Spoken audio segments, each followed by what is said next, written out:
I found out about the family-only vacation the same way I found out about most things in my family, by accident, like I was never supposed to know.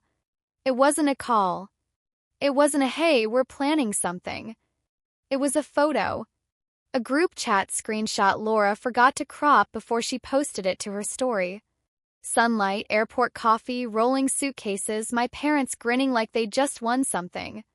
The caption said, "Family trip." Finally. And right under it in the corner I saw the name of the group chat. Family Only Vaki Desert Island. My stomach dropped so hard it felt physical. Because I wasn't in that group chat. I zoomed in. I saw Dad's name. Mom's. Laura's. My aunt's.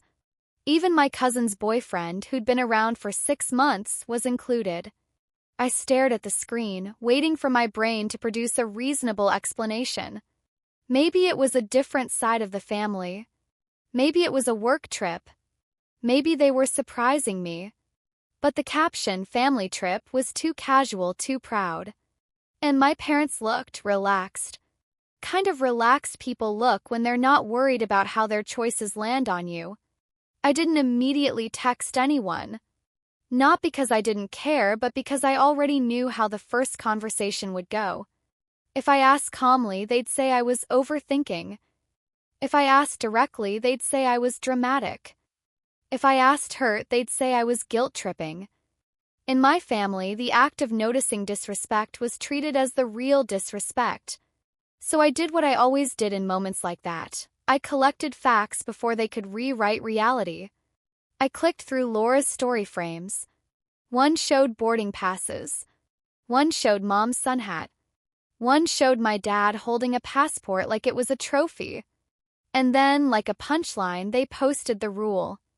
My mom wrote, "No outsiders. Family only." I stared at those words until my eyes burned. No outsiders.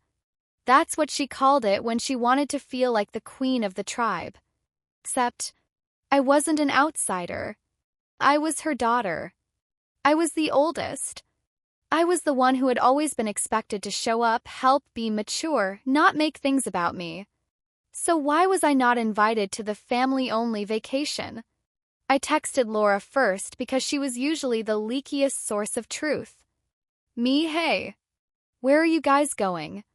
Her reply came 10 minutes later. "Laura, you don't freak out. It was Mom's idea. Don't start." There it was. Don't freak out. Translation: We know this is wrong, but we want you quiet anyway. My fingers went cold. Me, I'm not freaking out. I'm asking why I'm not invited. Laura left me on read. For an hour. Then, "Laura, it's complicated. Dad said you're busy and you hate traveling anyway." Busy.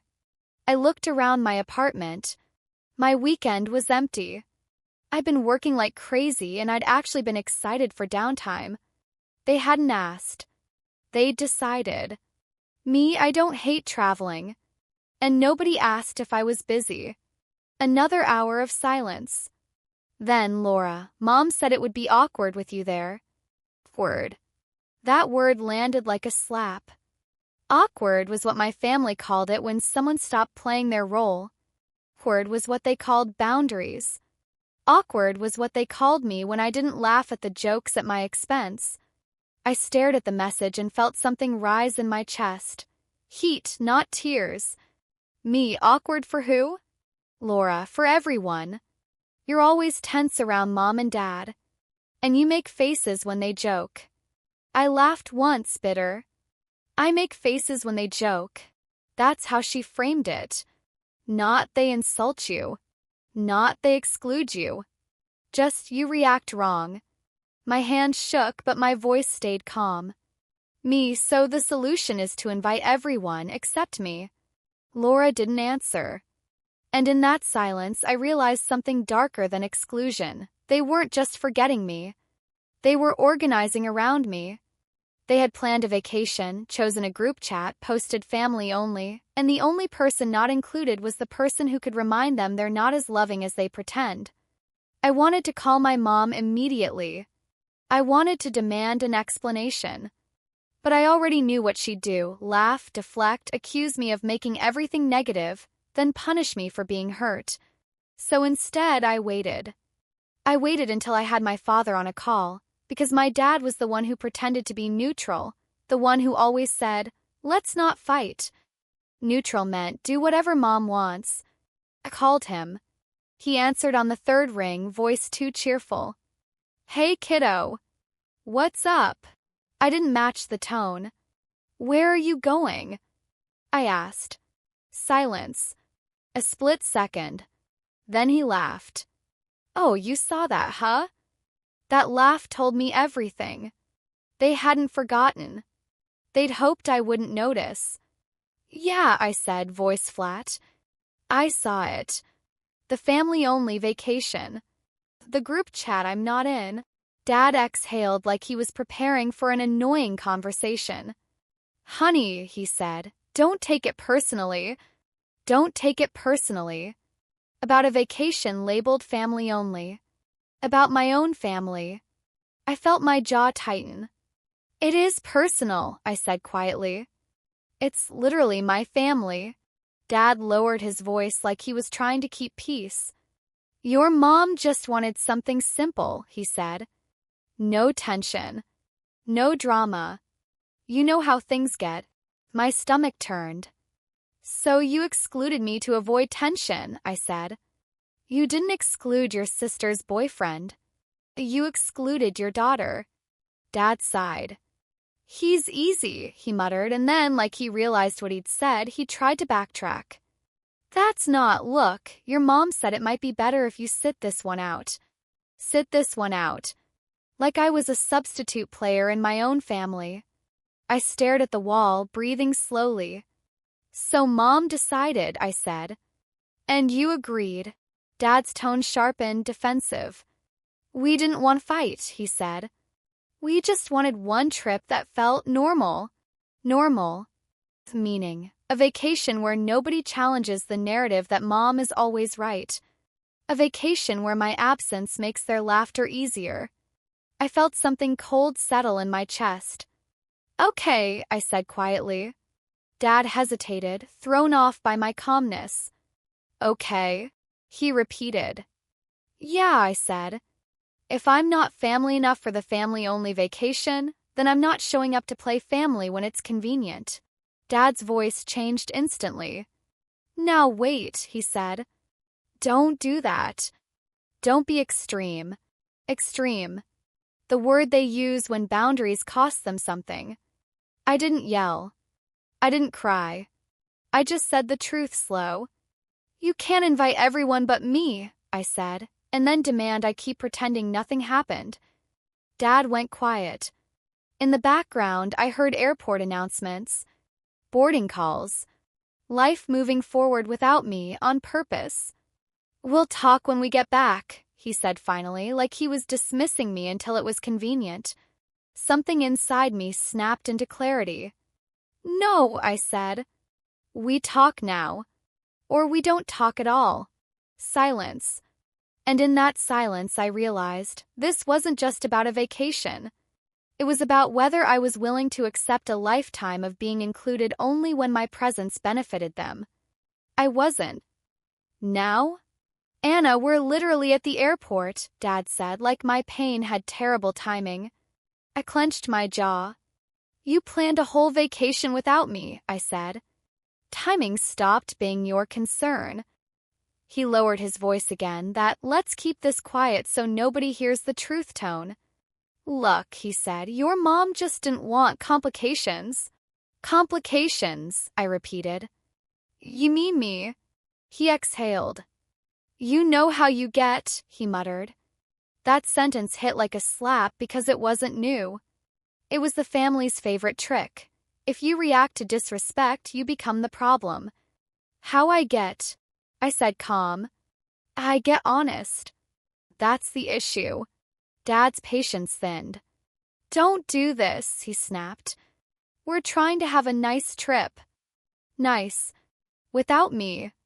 I took a slow breath. "Dad," I said, "I'm going to ask you one question. And I want a direct answer." He hesitated. Okay. If I hadn't seen Laura's story, I said, when were you planning to tell me? Silence. Long enough that I could hear the terminal announcement behind him. He cleared his throat. We were going to, he said weakly. When? I pressed. Another pause. After, he admitted. My stomach clenched. So the plan was enjoy the family-only vacation, post the pictures, come home, and then act surprised that I noticed, I said. Dad's voice sharpened. That's not fair. I almost laughed. Fair, I repeated. You invited your sister's boyfriend. You didn't invite me. He sighed, irritated now that the logic cornered him. He's not the issue, he said. You and your mom, it's always tense. There it was again. The reframing. Not we excluded you, but you create tension. I kept my tone flat. Dad, did Mom tell you not to invite me? He didn't answer immediately, which was answer enough. Dad, I repeated, firmer. Did she tell you not to? He exhaled through his nose. She said it would be better, he admitted. Better for who? Better for Mom. Better for everyone who wants peace at the cost of my dignity. And you agreed, I said. Dad snapped, because I'm tired, okay? I'm tired of the fights. So you solved the fights by removing me, I replied. That's not solving. That's scapegoating. His tone changed, warning. Don't call it that. What do you want me to call it? I asked. A misunderstanding? A mix-up? You literally created a chat called Family Only Vaki and left me out. Dad went quiet, then tried a softer approach, like he'd switched tactics mid-game. Honey, he said, we love you. This isn't about love. I felt something cold settle in my chest. Then what is it about? I asked. It's about making things easier, he said. For your mom. She's been stressed. There it was. The hierarchy. Mom's comfort at the top, everyone else adjusting. Including me. Especially me. So I'm not invited, I said slowly, because Mom is stressed. Don't say it like that, he snapped. How should I say it? I asked. That my own family planned a family-only trip, invited everyone, and decided I'm the one person who makes vacations too complicated to include? Dad's voice rose. You're twisting this to make us sound horrible. I didn't raise mine. You did something horrible, I said. I'm just describing it. He went silent again. Then he tried the last trick, guilt. Your mom is going to be devastated if you turn this into some big thing, he said.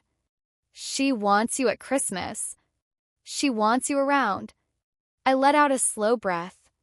She wants me around when I'm quiet, I said. She doesn't want me around when I'm real. That's not true, he insisted. Then prove it, I said. Call her right now and ask her to text me. I'm sorry. We should have invited you. Dad hesitated. Anna, do it, I said. If it's not personal, if it's not exclusion, if it's just complicated, then she can apologize easily. Dad's voice dropped. You're asking for too much. Too much. An invitation to a family vacation. An apology for excluding me. Too much. I swallowed hard. Okay, I said quietly. Dad sounded relieved, thinking I was backing down.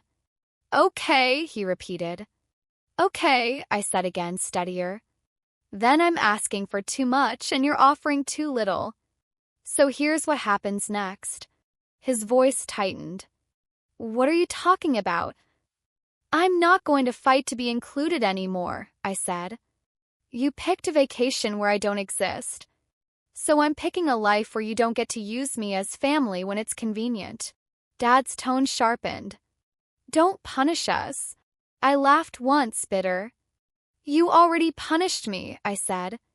I'm just stopping the pattern. He tried one more time. We'll take a trip with you later, he offered quickly. Just you and us.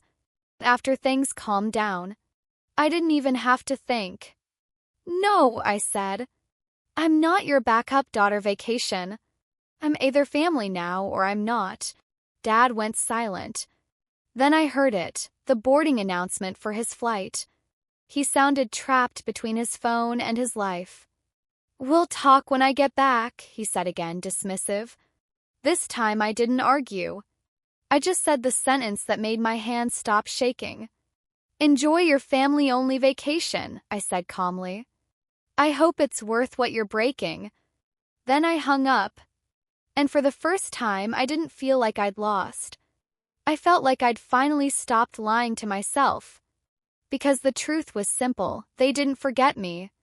They chose a version of family where my absence made everything easier. Now they were going to learn what happens when the person you exclude stops showing up for free. For the next 2 days, I heard nothing. No apology. No, we messed up. Not even a week, how are you? Just silence, because silence is how my family punished anyone who didn't cooperate. It's how they trained me to panic and fix it.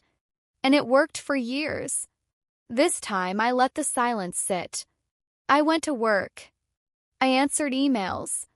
I ate lunch without checking my phone every 30 seconds. I was trying to teach my own body a new rule. I don't have to chase people who exclude me. Then, on day 3, my phone buzzed. Mom. Her name on the screen made my stomach flip, but I answered anyway because I wanted to hear what version of reality she planned to sell. Hi, I said, neutral. Her voice was sugary. Too sugary. Hi, sweetheart, she said, like we'd just spoken yesterday and everything was fine. How are you? I almost laughed. I'm okay, I said. Where are you? Oh, we're in Maui, she said brightly, like she was talking about the weather. It's gorgeous. The hotel is amazing. The ocean, Anna, you'd love it. My jaw tightened. Interesting, I said. Since you decided I wasn't family enough to be invited. Her tone shifted instantly, lighter, laughing. Oh my God, don't be dramatic, she said. It's not like that. Then what is it like? I asked calmly. Because from here it looks exactly like that. She sighed, annoyed that I wasn't playing along. We just needed a break, she said. No tension. No awkwardness. You mean know me, I replied. Stop, she snapped, then softened again as if she remembered she needed to sound reasonable. Anna, this trip was planned quickly. Your aunt wanted to go, Laura wanted to go, your dad got time off, things just happened. I waited. She filled the silence with more sugar. Besides, she added, you've been so busy lately. And you don't even like being around big groups. Did you ask me? I said. Well, did you ask me? I repeated, firmer. She exhaled sharply. No, she admitted, irritated. Because I knew how you'd react. I held the phone tighter. So you didn't invite me because you didn't want to deal with my reaction to being excluded, I said slowly. That makes sense. Her voice snapped. You're twisting everything. I'm describing it, I said. And you hate how it sounds. There was a pause, then her voice softened again, new tactic. Sweetheart, she said, your father and I talked and we don't want you feeling left out. I didn't answer. I waited for the real offer. So, she continued, when we get back, we're going to take you shopping. Just you and me. A girls' day. We can get you something nice. Shopping. There it was. Her favorite substitute for accountability. Money as a sponge to soak up consequences. I stayed quiet. And, she added quickly, maybe we can plan a weekend trip with you later. Something small. You can pick. I let her finish. Then I said, calm and clear, I don't want shopping. She froze. What? I don't want a girls' day, I said. I want you to acknowledge you excluded me from a family-only vacation. Mom's tone tightened. I'm trying to make it right, she snapped. No, I replied. You're trying to make it quiet. She inhaled sharply. Anna, what do you want from me? She demanded. I didn't hesitate. A real apology, I said. Not gifts. Not a future trip. Not excuses. An apology. She scoffed. For what? Taking a vacation? For calling it family only and inviting everyone except me, I said. For deciding my presence is awkward and labeling me an outsider. I never called you an outsider, she snapped. You wrote no outsiders on the post, I said. And I wasn't there. Silence. She knew I had the receipts. She switched tactics again, victim mode. Do you have any idea how much stress I'm under? She said, voice trembling.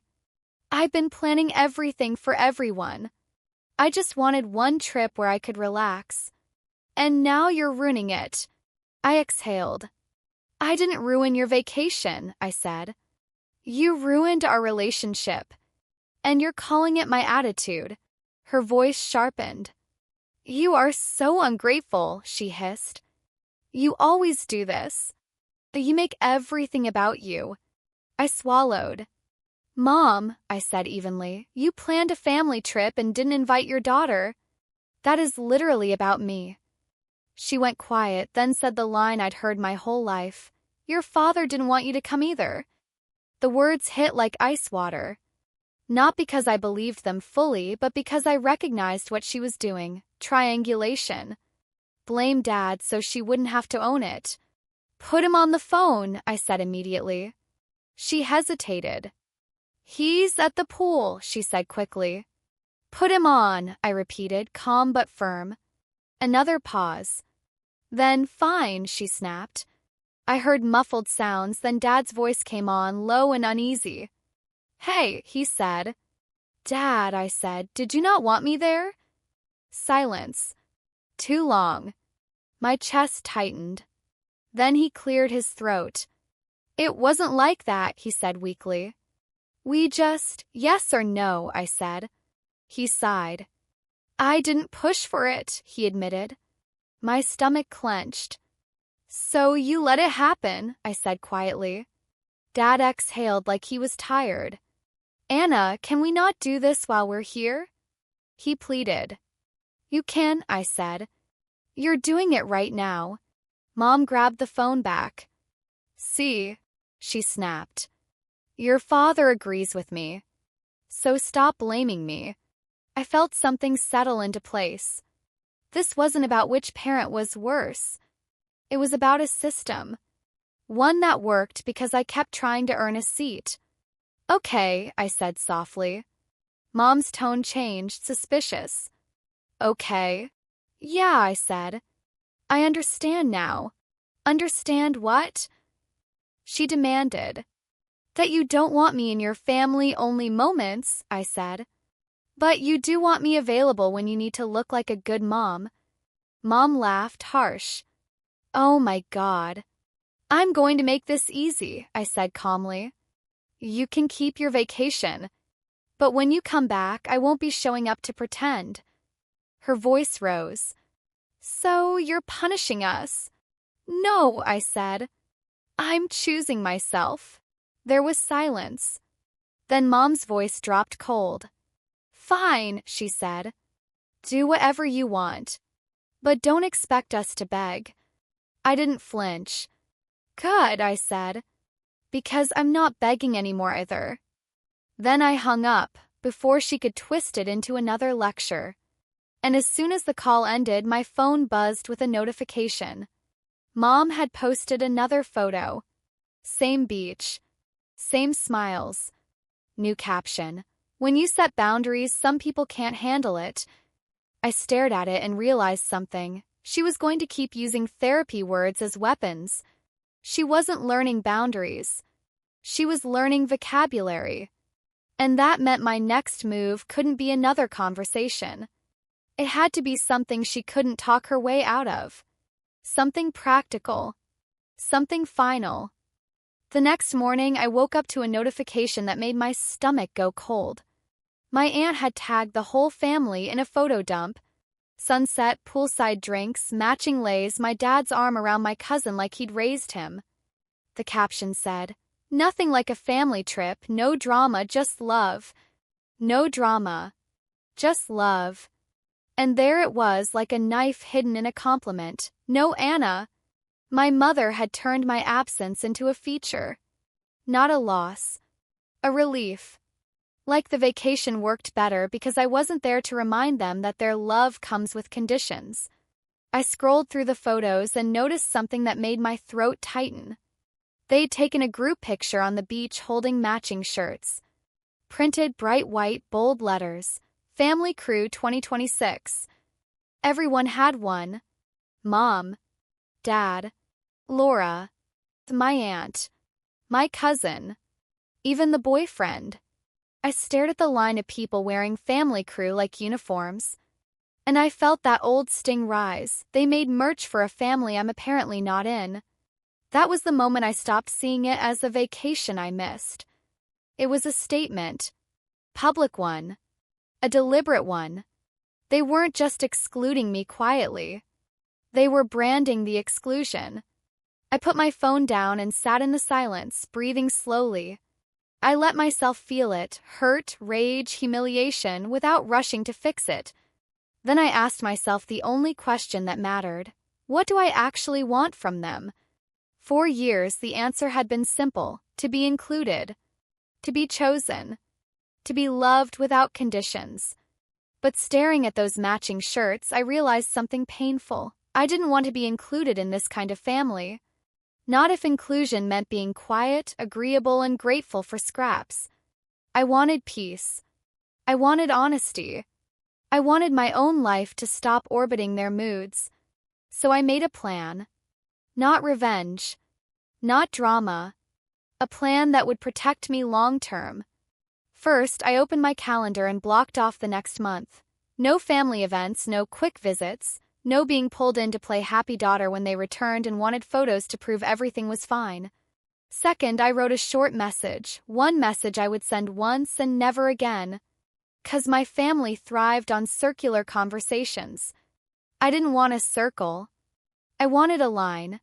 I opened my notes app, wrote it carefully, then copied it into a text to Dad and Mom together. Me, I'm hurt that you planned a family-only vacation and invited everyone except me. I'm not accepting gifts or replacement trips. I'm taking space. If you want a relationship, it starts with a real apology and changing the pattern, not just words. I won't discuss this further. I stared at the message for a full minute before sending it. Then I hit send. And I put my phone face down. For the next hour, I didn't look. I made coffee. I answered work emails. I cleaned my kitchen like a person who wasn't waiting to be punished for having feelings. When I finally checked, the replies were exactly what I expected. Mom, wow. So you're ruining our vacation with this? Dad, let's not do this right now. Laura, can you please stop? You're stressing everyone out. There it was. Not one. I'm sorry. Not one. We should have invited you. Just, you're inconvenient. Even when you're not physically there, you're inconvenient. I took a breath and did the part that changed everything. I didn't reply. I muted them. All of them. Not blocked forever, muted. The boundary wasn't a threat. It was a decision. That same afternoon, something else happened. My cousin, yes, the same cousin who'd been invited, texted me privately. Cousin, hey. I didn't know you weren't invited until we were already here. I stared at the message, then typed slowly. Me, it's fine. Have fun. He responded almost immediately. Cousin, it's not fine. The mom said you couldn't make it. I felt my chest tighten. So that was the story they told. I couldn't make it. Not we didn't invite her. Couldn't. Like I'd chosen to miss it. Like my absence was my fault. I took a breath. Me, I wasn't invited. There was a pause. Then, cousin, that's messed up. I didn't reply. Not because I didn't care, but because I knew what would happen next. People would start asking questions. And my mother's favorite thing wasn't answering questions, it was controlling them. She couldn't control this one if it spread. 2 hours later, Laura called. I didn't answer. She left a voicemail. Her voice sounded tight, angry but scared. Anna, what did you tell Mark? Mom is freaking out. She says you're making her look bad. I listened to the voicemail twice. Not because I needed to hear it, but because I wanted to notice what wasn't in it. There was no concern for me. No, are you okay? No, that must have hurt. Only, you're making Mom look bad. I deleted the voicemail. Then my dad tried again, texting like he always did when he wanted to keep the peace without changing anything. Dad, let's talk when we get back. I stared at the message.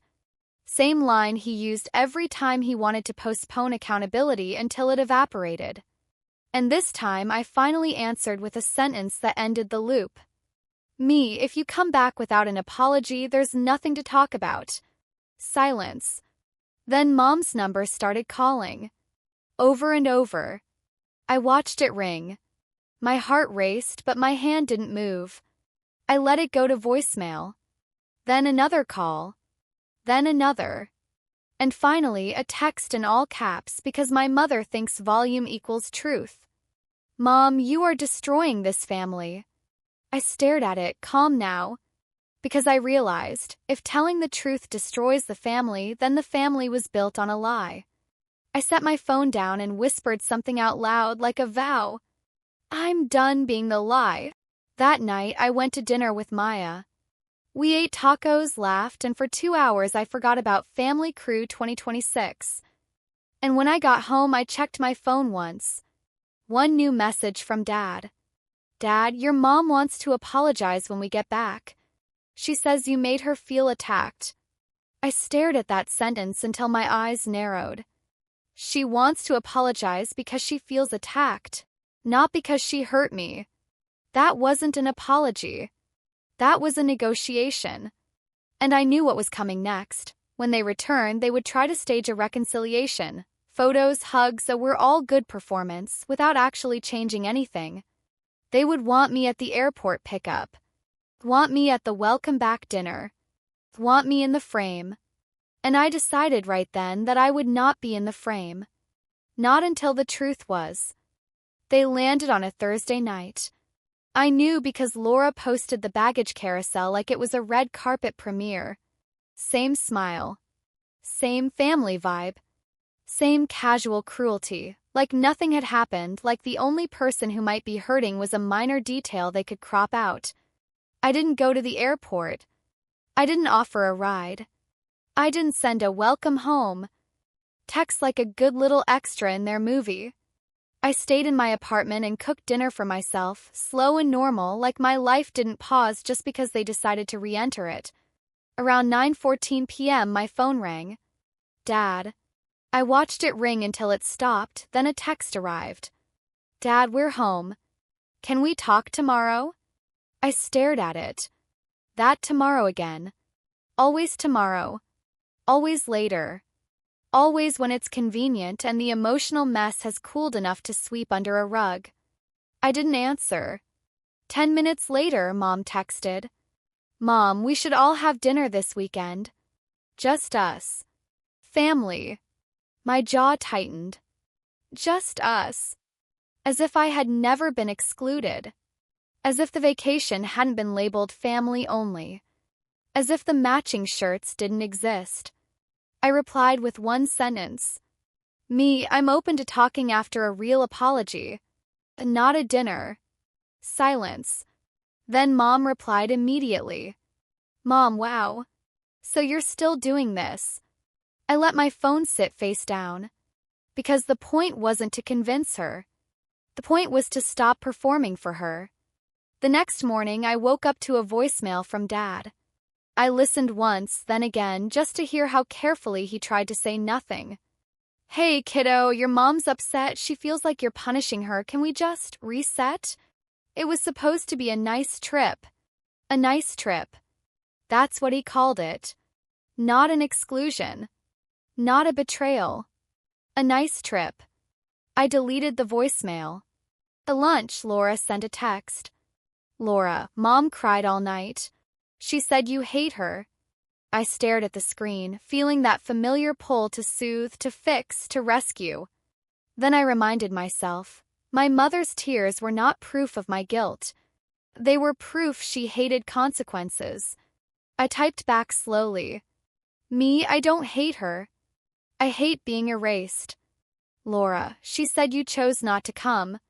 I felt heat rise in my chest. Course she said that. I replied. Me, I was not invited. Laura didn't answer. And then, like clockwork, the reunion plan started forming, because my family loves staging forgiveness the way some people stage engagement photos. Saturday dinner. Smiles. Couple of jokes. A forced hug. Then it becomes proof that everything is fine and anyone who still feels hurt is the problem. Friday evening, Dad called again. I answered this time because I wanted the truth on record. Hi, I said, calm. He sounded relieved. Thanks for picking up, he said quickly. Listen, your mom wants to see you. She's been emotional. Is she sorry? I asked. A pause. She feels misunderstood, he said carefully. I almost laughed. That's not sorry, I said. Dad sighed. Anna, I cut him off gently. I'm not doing this, I said. I'm not going to dinner to make her feel better without her admitting what she did. She didn't do it alone, Dad muttered, and his voice cracked into something defensive. We all agreed. That honesty, accidental finally, hit me hard. Okay, I said quietly. Then I need apologies from both of you. He exhaled. You're asking for a lot, he said. There it was again. A lot. Like basic accountability was luxury. No, I replied. I'm asking for the minimum. Dad's tone tightened. Your mother wants peace. She wants silence, I corrected. Peace includes me. Another pause. Can you just come for dessert? He tried. Just show your face. It'll calm her. I closed my eyes. Dad, I said, I am not medication for Mom's emotions. He went quiet. I heard him swallow. Then what do you want? He asked, tired. I want the truth, I said. I want you to say the sentence you've avoided saying. Which sentence? He asked, wary. I spoke slowly. We didn't invite you. Silence. He didn't say it. He couldn't. And that told me everything I needed to know. Okay, I said softly. Since you can't say it, I'm not coming. His voice rose, panicked. Don't do this. Don't split the family.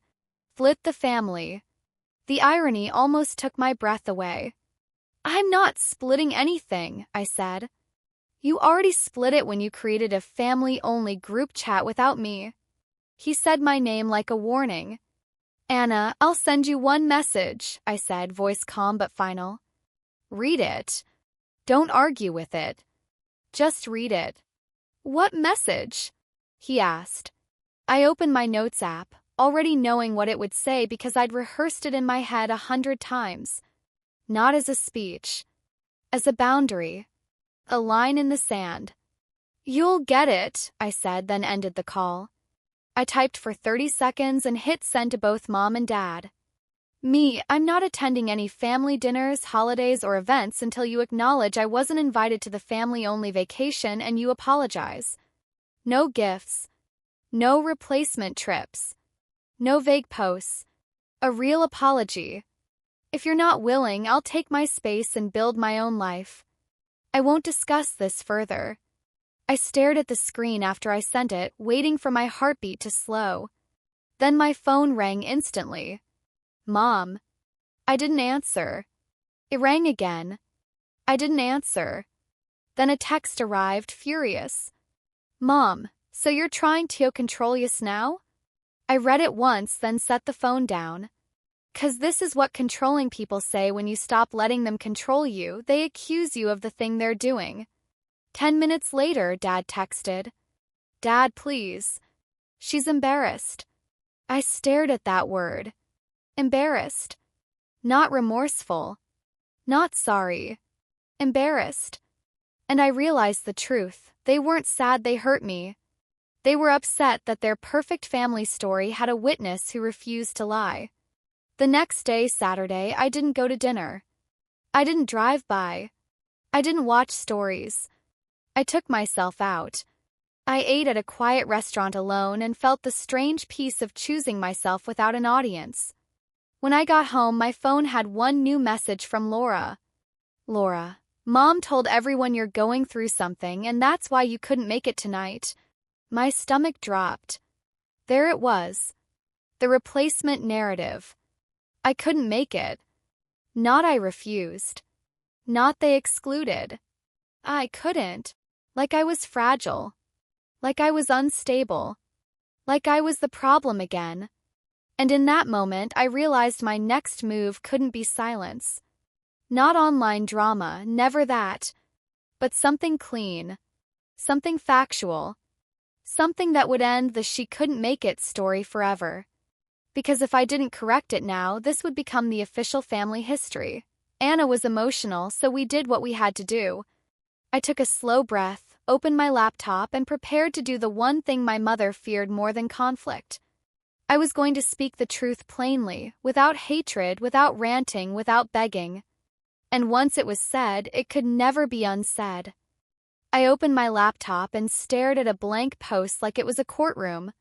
Because I knew exactly what my mom was doing with that "she's going through something" line. It wasn't concern. It was a soft assassination.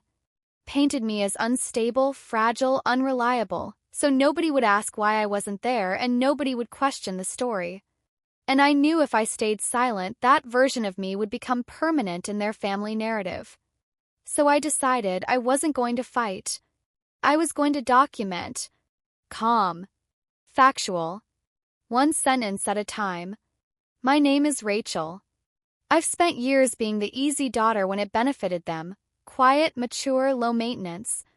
And I realized the only reason they called me dramatic now was because I stopped accepting being erased. I wrote a short, clean post on my private page. Friends only, not public drama, not tagging anyone, not calling anyone names. Just truth with no heat in it. I'm okay. I'm not going through something. I was not invited to the family-only vacation, and I won't be attending family events until that's acknowledged and apologized for. I'm taking space for my peace. That's it. No paragraphs. No receipts. No insults. No begging. I read it twice, then hit post. My hands were shaking when I closed the laptop, not because I'd done something wrong, but because my nervous system still expected punishment for telling the truth. Punishment came fast. 5 minutes later, Laura called. I didn't answer. She texted. Laura, delete that. Mom is losing it.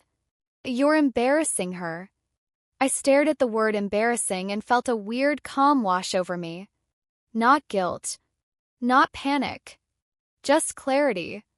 Because embarrassing meant you told people the truth and now Mom can't control the image. I typed back one line.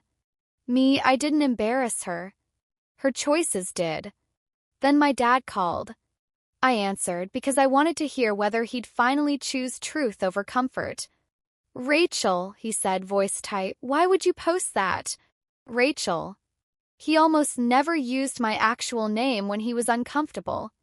He usually said kiddo, like he was trying to soften me into compliance. Because you're telling people I'm unstable, I said calmly. And I'm not. We're not saying that, he insisted quickly. Dad, I said, Laura literally told me Mom said I'm going through something, so it explains why I'm not showing up.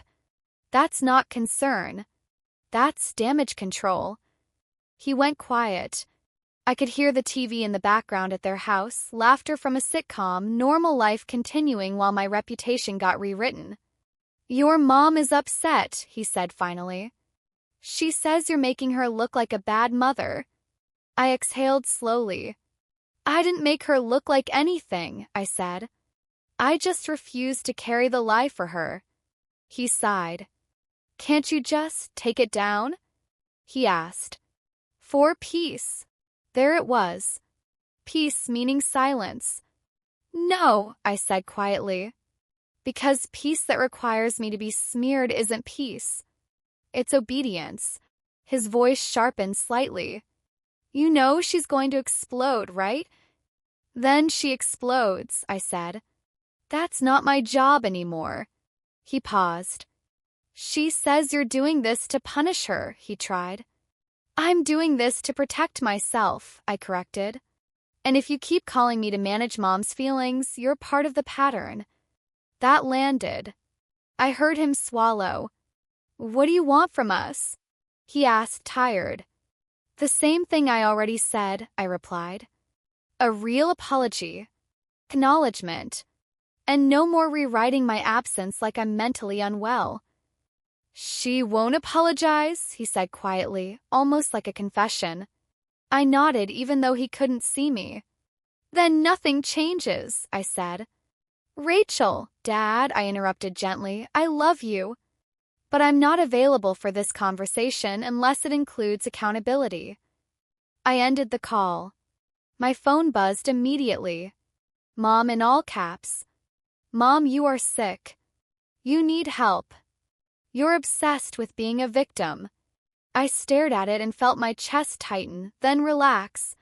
'Cause this was exactly why I posted. She proved my point in 5 seconds. I didn't reply. Instead, I took screenshots. Not for revenge. For protection. Proof of pattern. Then I did the next practical step. I updated my settings so she couldn't see my posts anymore. I restricted her. I restricted my aunt. I restricted anyone who fed her information. I didn't announce it. I didn't argue. I just closed access. That night, Laura sent one more text, softer. Laura, I didn't know you were going to post. Mom's saying you hate us. I typed back carefully. Me, I don't hate you. I hate being erased and then blamed for noticing. Laura, what do you want me to do? I stared at her message for a long time. Because for once, she wasn't demanding I fix Mom. She was asking what integrity looks like. Me, tell the truth when people ask. That's all. Then I put my phone down and sat in my quiet apartment, listening to my own breathing. I expected to feel guilty. I expected to feel scared. Instead, I felt something I'd never felt after a family conflict. Clean. Like I'd finally stopped participating in the lie. The next morning, the consequences hit in a new way. Not yelling. Not texts. Something sharper. My mother tried to take something back from me, something she thought she owned. And when she did, she accidentally gave me the final push to end this pattern for good. I found out what Mom's final punishment was on a Tuesday morning in the most humiliating, practical way possible. My card declined at the pharmacy. Not a dramatic bank account empty moment. Just a small beep, the cashier's polite smile tightening as she tried again. It's not going through, she said gently. I felt heat rise in my face. That's weird, I muttered, digging for another card. The backup worked. But the embarrassment stayed, clinging to me like static. When I got back to my car, I checked my email. There it was. Your insurance coverage has been updated. Dated. A clean corporate word for what my mother had done. She'd removed me from the family plan. Not because I'd missed a payment. Not because I'd asked to leave. 'Cause she wanted to remind me she could still reach into my life and yank a lever. My hands went cold around the steering wheel. Called the insurance company, calm, controlled, and confirmed it. Yes, the agent said. The primary holder removed you effective immediately. Primary holder. Mom. I thanked the agent, hung up, and stared straight ahead for a long moment. This was the part that used to break me. The part where she'd do something practical and painful, then pretend it was just business. Like love was a subscription she could cancel when I didn't behave. My phone buzzed. Mom. One text. Mom, maybe now you'll learn respect. I stared at the words and felt something shift inside me. Not panic. Not guilt. Quiet, absolute clarity. She wasn't trying to resolve anything. She was trying to win. She was trying to make my independence expensive enough that I'd crawl back and apologize. I didn't reply. I didn't argue. I didn't even swear. I opened my notes app and made a list titled, "What Mom Still Controls." Then I wrote everything down. Phone plans, streaming logins, the family cloud account, my old savings account she'd once been on for convenience, my emergency contact forms, my mail that still sometimes went to their house, the little hooks she used to tug me. One by one, I started cutting them. I drove straight to my phone carrier on my lunch break and got my own plan. New account. New password. No shared billing. Then I called HR and changed my emergency contact to Maya. Not because I didn't have family, but because my family had proven they'd rather punish than protect. Through work, I opened my laptop and switched every single login I could think of. Password reset. Two-factor authentication. Remove shared access. Log out of other devices. It wasn't dramatic. It was adult. Quietly, methodically, I was building a life where my mother couldn't flip a switch and make me suffer because she felt embarrassed.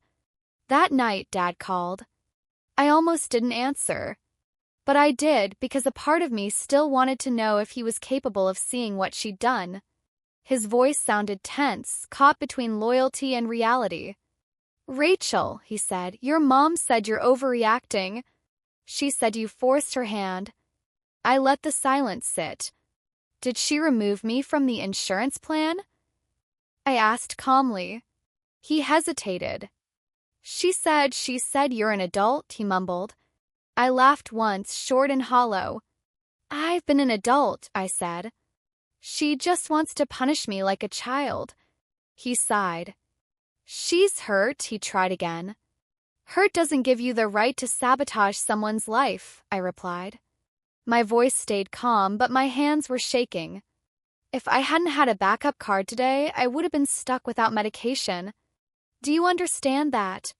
Dad went quiet. I heard him swallow.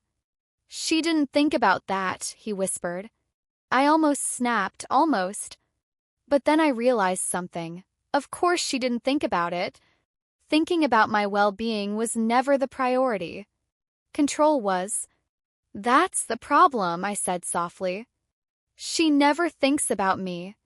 She thinks about consequences for herself." Dad's voice cracked into frustration.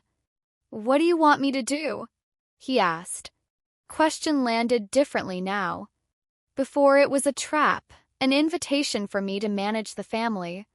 Now it was a chance to define a boundary clearly. "I want you to stop being the messenger," I said. "And I want you to hear me when I say this. I'm done being financially tethered to Mom." He exhaled. "Okay," he said quietly, like he didn't love it but he heard it. "And there's one more thing," I added. "If she posts about me again or tells people I'm sick or threatens my stability again, I'm going fully no contact. Not muted. Not space. Done." Silence. Then Dad said softly, "I understand." I didn't trust it entirely, but it was the closest thing to accountability I'd ever gotten from him. The next morning, Laura texted me. "Laura, Mom says you're trying to destroy her." I stared at the message, feeling that old tug to explain. Then I remembered, explanations were oxygen for the fire. I replied with one sentence. I'm trying to live without her control." That's not destruction. That's freedom."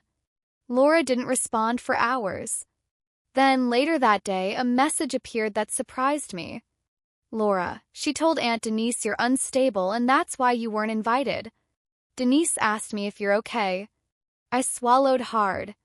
So, the smear campaign is still running, I thought. Then I typed something that felt like the cleanest truth I'd ever written. Me, tell Denise I'm okay. Tell her I wasn't invited. Tell her I'm taking space because I refuse to be rewritten. A few minutes later, Laura replied, Laura, okay. I'll tell her. I stared at that okay for a long time. It wasn't an apology. It wasn't loyalty. But it was a crack in the script. And cracks are how walls fall. That weekend, I got another message from my aunt. Not the gentle kind. The official kind. Aunt, your mother is devastated. You need to stop humiliating her and come home. Come home. Like my independence was a tantrum. Like my boundary was a phase. Like my adult life was an act I was doing at them. I didn't reply. I didn't need to. 'Cause my decision was already made. Punishment had clarified everything. My mother didn't want connection. She wanted leverage. So I made the move that ended leverage permanently. On Monday, I sat down with a pen and paper and wrote a formal letter. Not emotional. Not long. Clean boundary in writing.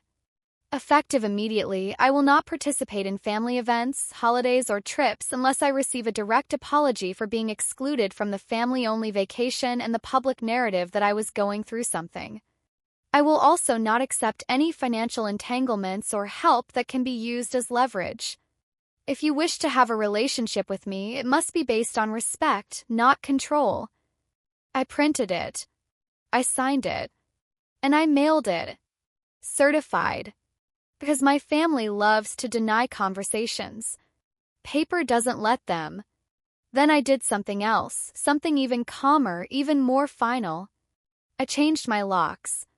Not because I thought they'd break in, but because I wanted my body to understand that my home was mine. That night, Mom called from a new number. I didn't answer. A voicemail came through, sharp and performative. So, you're really doing this? After everything I've done? Fine. Don't come crying to me when you need help. I listened once, then deleted it. And for the first time, deleting her words didn't feel like rebellion. Felt like peace. Because her threat contained the truth. She believed help was something you earned by submitting. And I was finally done paying that price. The next morning, I woke up and realized something that hit me like sunlight. My life felt lighter. No group chat I wasn't in. No photo dump I had to brace for. No countdown to the next punishment. I'd removed the hooks. I'd removed the leverage. My mother could still talk. She could still post. She could still rage. But she couldn't reach into my life and flip a switch anymore. And that meant her control had finally met a wall. The only thing left now was the ending, the part where she tries one last time to pull me back into the role. And the part where I choose out loud what family means to me now. 2 weeks after I mailed that letter, my mom tried the oldest trick in her playbook. She baited me with a special moment. A photo popped up in my text from Dad. No words at first, just an image. It was my childhood photo album open on the kitchen table. My baby pictures. My kindergarten drawing. The Rachel's first day of school page with my mom's handwriting in the corner. Then Dad followed with a message. Dad, your mom found these. She's been crying. She says she misses you. My chest tightened. Not because I suddenly believed she'd changed, but because nostalgia is a powerful drug. My mother knew that. She knew my brain would try to rewrite history if she waved a few cute memories in front of me. 10 minutes later, Mom texted from another new number. Mom, I don't know who you are anymore. I raised you better than this. Come by. We need to talk like family. The word family in all caps made my skin crawl. Because she didn't mean family. She meant obedience. I stared at the screen for a long time and felt something unusual, calm. Kind of calm you get when you stop hoping someone will become a different person. I didn't reply. Instead, I called Dad because if anyone was going to hear the boundary clearly, it was him. He answered immediately. Hey, he said, cautious. Dad, I said steady. I saw the photos. I'm not coming over. He exhaled. Rachel, she's really upset. I know, I said. But being upset isn't the same as being sorry. He was quiet. Then he tried gently. Maybe if you just sit down with her, she'll soften. I closed my eyes. Dad, I said. She removed me from insurance to teach me respect. She posted that I'm going through something. She excluded me from a family-only vacation. Those aren't misunderstandings. Those are choices. He swallowed. I know, he whispered. That was new. Not defense. Not both sides. Just acknowledgement. I kept my voice calm. Here's what I need, I said. A direct apology. One sentence. No excuses. No, but you. No, you're dramatic. Just, I'm sorry I excluded you and lied about it. Until then, I'm not coming. He sighed. She won't say it like that, he admitted. Then she won't see me, I replied. Silence. Then Dad said something small but important. Can I see you? He asked quietly. Just you and me. Coffee. No, Mom. I paused. Yes, I said. I'll do that. We met at a coffee shop on a Sunday afternoon. I chose a place near my apartment, not near their neighborhood, because location is also a boundary. Dad looked older than I remembered, like the years of smoothing over Mom's explosions had finally caught up to him. He stirred his drink without drinking it. I hate this, he said softly. I nodded. Me too, I answered. But I didn't start it. He flinched like the truth stung. I know, he admitted. He looked up, eyes tired. Your mom feels like you're rejecting her. I leaned forward slightly. Dad, I said gently, I'm rejecting control. If she can't separate control from love, that's her work. He nodded, slow. She keeps saying you're sick, he confessed, embarrassed. Like you've been influenced. My jaw tightened. I'm not sick, I said. I'm awake. Dad swallowed. I saw your post, he said quietly. It wasn't mean. It was factual. I breathed out, relief and sadness mixed together. That's why she hates it, I said. Facts don't bend. He stared into his cup, then said something that made my stomach drop and settle at the same time. She told your aunt you weren't invited because you'd ruin the vibe. I felt heat rise in my face. So she admits it in private, I said, but denies it to me. Dad nodded, shame flickering across his face. I'm sorry, he said.